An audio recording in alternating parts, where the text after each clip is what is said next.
Thiruvananthapuram corporation ഇലക്ഷനിൽ മേയറായിരുന്ന ശ്രീമതി ആര്യ രാജേന്ദ്രനെ കുറിച്ച് CPMന്റെ സംസ്ഥാന സെക്രട്ടറിയും CPMന്റെ ജില്ലാ സെക്രട്ടറിയും പറഞ്ഞ ഒരു കാര്യം നിങ്ങളുടെ ശ്രദ്ധയിൽ ഞാൻ വയ്ക്കുകയാണ്. ഇവർ ഇത്രയും ദിവസം പറഞ്ഞുകൊണ്ടിരുന്നത് ന്യൂയോർക്ക് മേയർക്ക് പോലും പ്രേരണ ലഭിച്ചത് തിരുവനന്തപുരം മേയറായിരുന്ന ശ്രീമതി ആര്യ രാജേന്ദ്രന്റെ പ്രവൃത്തികളാണെന്നാണ്.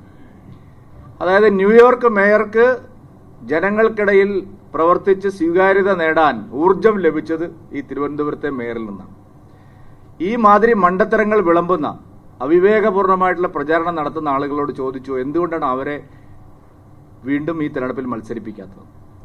പാർട്ടി അധ്യക്ഷൻ ശ്രീ രാജീവ് ചന്ദ്രശേഖർജി തന്നെ ഒരു അഭിമുഖത്തിൽ ഗോവിന്ദമാഷോട് ചോദിച്ചു. അവർ പറഞ്ഞ മറുപടി, മേയറായിരുന്ന ഒരാളെ ഇനി ഡെപ്യൂട്ടി മേയർ ആക്കാൻ ഞങ്ങൾ ആഗ്രഹിക്കുന്നില്ല എന്നാണ്. അതെന്ത് വർത്തമാനമാണ്? ഇത്രയും വലിയ വികസനം കൊണ്ടുവന്നു എന്ന് പറയുന്ന തിരുവനന്തപുരം മേയറെ വീണ്ടും അധികാരത്തിൽ വന്ന എന്തിനാണ് ഡെപ്യൂട്ടി മേയർ ആക്കുന്നത്? മേയർ തന്നെ ആക്കാൻ പറ്റില്ലേ? ജനറൽ സീറ്റിൽ പിന്നെ വനിതകളെയും മേയറാക്കാമല്ലോ. വനിതകൾക്ക് സംവരണം ചെയ്ത സീറ്റാണെങ്കിൽ പുരുഷന്മാരെ ആക്കാൻ ബുദ്ധിമുട്ടാണ്. പക്ഷെ ജനറൽ മേയർ സീറ്റിൽ വനിതകളെ മേയറാക്കുന്നതിന് എന്താ തെറ്റ്? ഞങ്ങൾ കഴിഞ്ഞ തവണ പന്തളത്ത് ആദ്യമായിട്ട് ഞങ്ങൾക്ക് പന്തളത്ത് ഭൂരിപക്ഷം കിട്ടിയപ്പോൾ ജനറലായിരുന്നു അവിടെ മുനിസിപ്പൽ ചെയർമാൻ. ഞങ്ങളവിടെ ഒരു പട്ടികജാതി വനിതയ്ക്കാണ് സീറ്റ് കൊടുത്തത്. ഇപ്പൊ കേൾക്കുന്നത് മേയറെ കോഴിക്കോട്ടേക്ക് നാട് കടത്തുകയാണെന്നാണ്. എന്ന് പറഞ്ഞാൽ കഴിഞ്ഞ 5 വർഷവും തീവട്ടിക്കൊള്ള നടത്തിയ, പകൽക്കൊള്ള നടത്തിയ, നേരം വെളുക്കുന്നത് വരെ അഴിമതി നടത്തിയ മേയറെ ഇവിടെ അവതരിപ്പിച്ചാൽ തിരുവനന്തപുരത്തെ വോട്ടർമാർ ശക്തമായി പ്രതികരിക്കുമെന്ന് മനസ്സിലാക്കിയിട്ടാണ് ഈ മുടന്തൻ ന്യായവുമായിട്ട് ഇപ്പോൾ CPM നേതാക്കൾ വന്നിരിക്കുന്നത്. ദുർഭരണമാണ് നമ്മൾ എല്ലാ കോർപ്പറേഷനുകളിലും കണ്ടത്. തെരഞ്ഞെടുപ്പിൽ നിർത്തിയാൽ സമ്പൂർണമായി തോറ്റമ്പും എന്ന് തിരിച്ചറിഞ്ഞ ഇടതുപക്ഷം എല്ലായിടത്തും മേയർ സ്ഥാനാർത്ഥികളെയും മുനിസിപ്പൽ ചെയർമാൻ സ്ഥാനാർത്ഥികളെയും മാറ്റി പ്രതിഷ്ഠിക്കുകയാണ്. അപ്പോൾ വലിയ തോതിലുള്ള അഴിമതിയും ദുർഭരണവുമാണ് ഇവിടെ നടന്നത്. പ്രത്യേകിച്ച് നരേന്ദ്രമോദി സർക്കാർ ആയിരക്കണക്കിന് കോടി രൂപ കേരളത്തിലെ വിവിധ തദ്ദേശ സ്ഥാപനങ്ങളിൽ സ്മാർട്ട് സിറ്റിയായും അമൃത് നഗരം പദ്ധതിയായും പ്രസാദം പദ്ധതിയായും എല്ലാം നഗരവികസനത്തിന് വലിയ തോതിലുള്ള പണം നൽകി.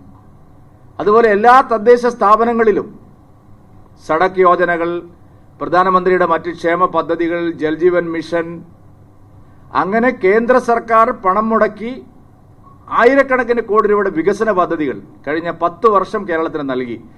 പക്ഷെ അവിടെ എല്ലാം ഇടതുപക്ഷവും UDF വിവിധ തദ്ദേശ സ്ഥാപനങ്ങളിൽ സംസ്ഥാന ഗവൺമെന്റ് ഇടതുപക്ഷമായാലും ദയനീയമായി പരാജയപ്പെട്ടു. ആ ധനസഹായങ്ങൾ മുഴുവൻ ഇവിടുത്തെ സാധാരണ വോട്ടർമാർക്ക്, ഗുണഭോക്താക്കൾക്ക് ലഭ്യമാക്കുന്നതിൽ അമ്പേ പരാജയപ്പെട്ടു. ഇപ്പൊ തിരുവനന്തപുരം കോർപ്പറേഷൻ തന്നെയാണെങ്കിൽ ഇവിടെ സ്മാർട്ട് സിറ്റി പദ്ധതിയുണ്ട്. ആയിരക്കണക്കിന് കോടി രൂപയാണ് മോദി സർക്കാർ നൽകിയത്. പക്ഷേ ഇവിടുത്തെ കുടിവെള്ള പ്രശ്നം പോലും ഇവർക്ക് പരിഹരിക്കാൻ സാധിച്ചില്ല. ഏറ്റവും അടിസ്ഥാനപരമായിട്ടുള്ള കുടിവെള്ള പ്രശ്നം, ഒരു വാട്ടർ ടാങ്ക് പറ്റിയ സ്ഥലത്ത് സ്ഥാപിക്കാൻ പോലും കഴിവില്ലാത്ത, കൊള്ളരുതാത്ത ഒരു ഭരണസമിതിയാണ് കഴിഞ്ഞ 5 വർഷം ഇവിടെ ഭരിച്ചത്. വെള്ളക്കെട്ടുകൾ പരിഹരിക്കാൻ കഴിഞ്ഞില്ല. സ്മാർട്ട് സിറ്റി, അമൃത നഗരമൊക്കെ വരുമ്പോൾ അതിന്റെ ഭാഗമായിട്ട് വെള്ളക്കെട്ടുകൾ പരിഹരിക്കാൻ സാധിക്കും. അതിനുവേണ്ടി ഒരു നടപടിയും സർക്കാർ എടുത്തില്ല. ഗ്രാമീണ നഗരമേഖലയിലെ റോഡുകളുടെ വികസനം, ചേരി നിർമ്മാർജ്ജനം, അവർക്ക് പാവപ്പെട്ടവർക്കുള്ള ഭവന നിർമ്മാണ പദ്ധതികൾ എല്ലാം ദയനീയമായി പരാജയപ്പെടുന്നതാണ് നമ്മൾ കണ്ടത്.